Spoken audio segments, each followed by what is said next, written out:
marka iyada xasaan marka wuxuu la socdaa uu gacan yara u yahay Sheekh Maxamuud Shibli maktabkana furahayu ka yahay oo furaheedu hayaa maktabka waa maktab open oo nin walba soo galo oo laga mutaalacaysta wax laakiin isaga furaheeda si gaar u hay Sheekh Maxamuud marka anaga masaa'il dhowruna weydiiyay waxyaabaha ay u qabsoomi weydana waxa kamid ahayd sinjim oo laba maalmood aan u malayn in sheekha laga kicin waay anu su'aal iyo jawaab aan rabaa buuri annaguna waxaan iri 30 daqiiqo si dadku uga faa'iideystaan 30 daqiiqan hadlayna 30 daqiiqo dhinaca kale ku dub taasa muddo nagu qaadatay kadib dadkii dadweynihii baa aad baa loogu soo ururay meesha ilaa dad 100 iyo something soo yaa yimid xaaladu way adkaatay kadib sheekhi inuu masalada qaato oo si dadku uga faa'iideystaan ra'yiga yagii baa la qaatay wuuna nagu waafaqay kadib haddana muddo waxa la isla hortaagnaa maraajicda aan wax ka daliishanayno Sheekh Maxamuud wuxuu yiri maxaa masaa'ishan idinka idin marjica kitaabka quraanka aan niri kitaabka quraanka masalada hadii laga fahmi waayo maxaa idin marjica sunnadii nabiga kaleey salaatu wasalaam sunnadii nabiga lafteeda waxa dhici karta buu yiri in masaladu ku cadaan weydee oo dheeraatay maxaa idin marjica ijmaa'ul umma hadal badan baan marka isla siigaan marka hadal waxa jira aan iri oo quraanka iyo sunnada lagama weynhayo masalatu tawxiid baan ka hadlaynaaye warka inaga xiray moogtahay aan arinta qaabkay ku dhici lahayd iyo balan qabsan marka wuxuu yiri waxa laga yaabaa buu yiri anigu matalan hadaad kitaabka waan ogolahay tiraado kitaabkii baan daliilkaaga keeni buu hadii aad tiraad saasaan ku sii wadaa buu yiri waa laga yaabaa inaan masalada ka helo quraanka iyo sunnada marka hadii kitaab aadan rabin aan anigu wax kaaga soo qaata daliil ah waa khata bay noqon buu yiri qaabka munaadarada ahaan hadalkaas uu hadlay marka ila saddu daraa'iyo sharcu man qablana iyo hadallo badan baan isla gaarnay inaan waxba salafu saalix kaga duwanayn oo annaga maraajicdanadu ay tahay maraajicdii ummadii islaamka ahayd baan halkii ku qeexnay ila aan isla gaarno saddu daraa'iyo sharcu man qablana inta markay marayso marka yaa hadal caawa aad muhiim iigu ah in badanna wuxuu hadalkayga ku soo qaata wuxuu hadalkayga ku soo qaato marka iyada ayay dhacday waa hadal aad muhiim iigu ah oo rabo inaan dul istaago hadalkaas marka ani markuu iga sheegayo Sheekh Xasaan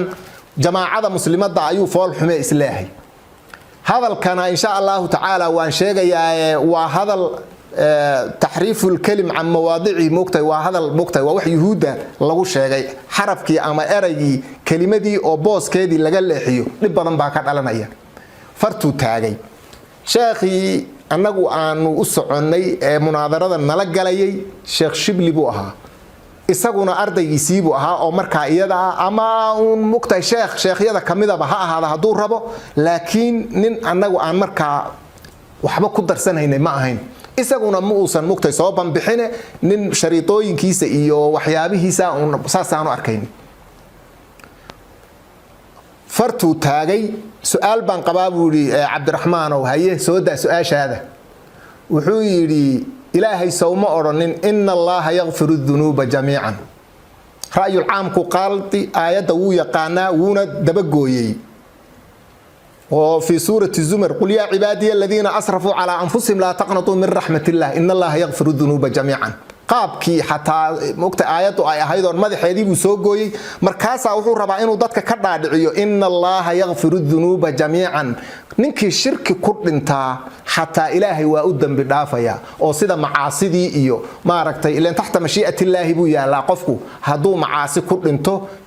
moogtahay oo shirki ka sokaysa shirkul akbar ka sokaysa haduusan qofku macaasida xalaashanaynin oo uu saa ku dhinto waxa weeye taxta mashii'ati illaahi buu yaalaa sida annaga caqiidadanadu ay tahay marka caqiidada muslimiintuna waa saas dambi laguma gaalaysiyo ilaa firqada khawaarijta la yiraahdo ayaa dambiga ku gaalaysiisa dadka anagu marka taa ma qabno waanan iska bariyeelaynaa marka wuxuu rabaa inuu yiraahdo shirkul akbar baa ilaahay u dhaafaya aayadiina uu daba gooyay anu marka hadalkan uu sheegay oo labada dhinac uu ka gooyay markaan iri weey si fiican marka qof walowba u dhageyso hadii ay soo baxdo marka nin xadiista diidan inaan ahay anugu ama aniga jamaacadaydu xadiista oo uu ii tiirnaya xadiista ay saa ku diidan tahay hadda hala dhagaysta saanu hadlay waxaan idhi inna allaha yaghfiru dhunuba jamiican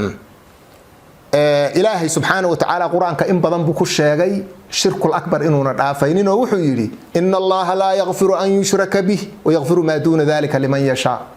waman yushrik billahi fakaannamaa khara min asamaai fatakhtafuhu tayru aw tahwi bihi riixu fi makaanin saxiiq إنه من يشرك بالله فقد حرم الله عليه الجنة ومأواه النار آياتها سان أسود دليلية مركا وحان إلي آياتا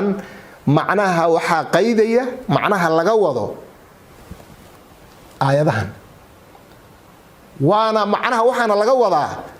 dadka oo xoogaa naftooda ku israafay oo maaragtay dambiga galay inaynan quusanin baa laga hadlayaa oo naxariista Ilaahay ayna ka quusanine ay tawba keenaan shirkigana waa laga tawbad keeni karaa oo hataa shirkul akbar qofku intuu nool yahay uu ka tawbad keeni karaa shirkigii horena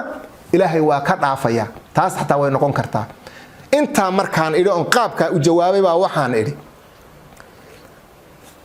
ahadiisna waan xusuustaa waan daliishaday oo الإسلام أن تعبد الله ولا تشرك به شيئا إسلام كوا إن الله عابده أو تشركنا آذان السماينين من قال لا إله إلا الله نك لا إله إلا الله يراد وكفر بما يعبد من دون الله بان أسود دليشدي حديث تاسي وحي قيد يام بان إلي حديث عام كو كلو لا من قال لا إله إلا الله دخل الجنة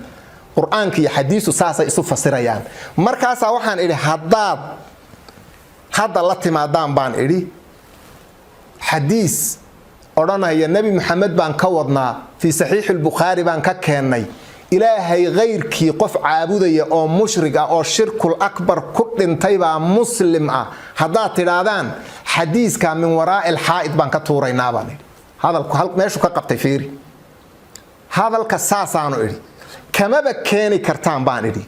لو وحان أسوقاتي معناها آيات في سورة البقرة أوائل كذا هركو جرتي وإن كنتم في ريب مما نزلنا على عبدنا فأتوا بسورة من مثله وادعوا شهداءكم من دون الله إن كنتم صادقين فإن لم تفعلوا الله عليه فإن لم تفعلوا ولن تفعلوا فاتقوا النار التي وقودها الناس والحجارة أعدت للكافرين فإن لم تفعلوا كان ليري كان ما بكيني كرتان أنا مركب وحان إلي ما بكيني كرتانه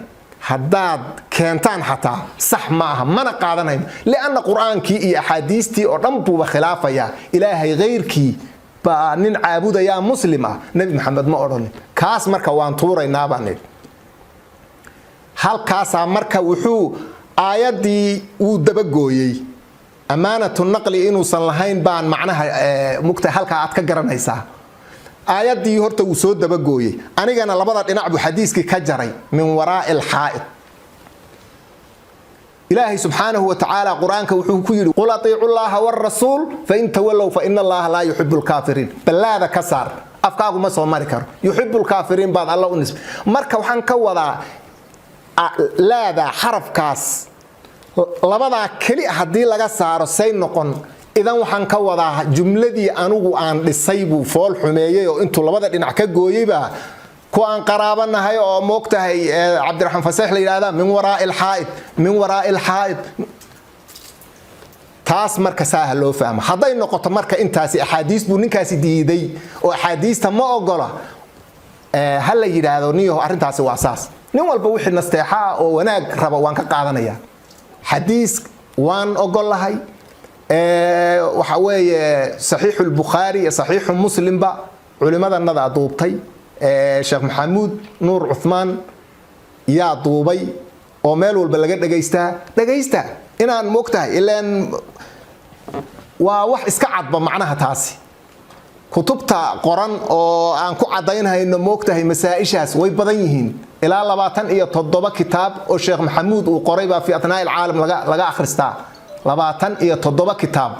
baa maktabkiisu uu moogtahay maraya oo isagu uu qoray oo adduunka dhan meel walba ku jirta internetka iyagoo kitaaba ana ay yaalaan ahadiista iyo qaabka marka cadaalad baa la rabaa wax walba moogtahay hawshaas marka saas loo fahmo xagga ahadiista